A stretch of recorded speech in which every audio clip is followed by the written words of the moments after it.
In the second part of the collab we are getting Magnolia. So what's special about her? Magnolia is a merchant, a spear DPS, and a very good one.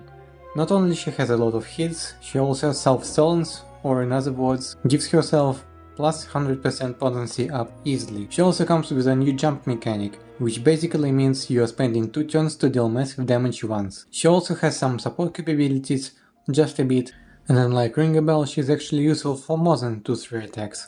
Here are her skills. She also inflicts paralysis for some reason. Let's start with the passives. The self-potency increase. Why is it so good? Because you can run a second DPS who is going to receive the potency boost from Solan, skyrocketing your damage even further. You just need to wait to regenerate BP, Alone X or Organ can help with it.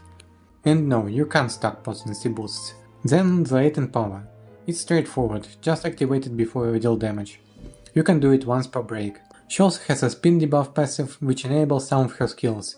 For example, her 5 hit skill becomes a 7 hit, but she also has active skills that apply that debuff. But if you have Signa, you may as well not care about that, since she has a TP passive applying the debuff permanently. Now damage skills. Magnolia has the mentioned 7 hit single target, which can be used both as a damage move and as a shield shaving tool. Besides that, she has the jump move, a very strong 3 hit AoE that has by itself so much potency you can deal good damage right through shields, and it can help delay the buff countdown if needed. So it says act faster during the next turn. How much faster?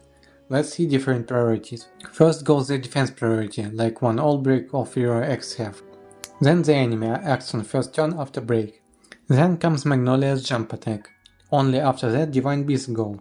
Then goes Solan's priority. Then the rest of the priorities, just like that. So you can't break the enemy just before she lands. And keep in mind, you can't buff Magnolia while she's in jump. I had a whole series thinking you can triple stack pet buffs on her, but no. She also has a useful AoE ult if you need it. The rest of her abilities, she has a skill that can casually restore her full SP pool, she has a front row attack buff if needed, and a small HP barrier with counter attached. It's whatever move really, a negligible shield with a sort of passive shield shave, you know these counters. To sum up, she's a top tier DPS, much better than Ring a Bell. If you're mostly pulling meta units who stand the test of time, she is a great choice. She is easy to use, she has a good number of hits, she self-solens.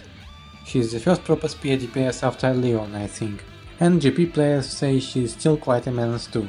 I would suggest holding off on pulling her only if you don't have any spear support units, such as Roland and Richard, you have 2 little rubies and you plan on pulling a lot of units soon, or you'd rather invest in future DPS units like Oshka or Sazanta's X. So skip if any of this is about you. Now briefly about Oscar. Oscar is a spear DPS too, I would say an even stronger one, but he suffers the same problem Ring a Bell has. Once his best hitting moves are over, you are stuck with garbage low hit ones. His best move is his ult, that means you'd want to U-10 him to get one more use, that means getting an Awakening Stone on a memory champion unit. In other words, you need to be dedicated to making Oscar useful. He is also not coming out anytime soon, so if you're not a fan of that, don't worry and get Magnolia. Thanks for watching.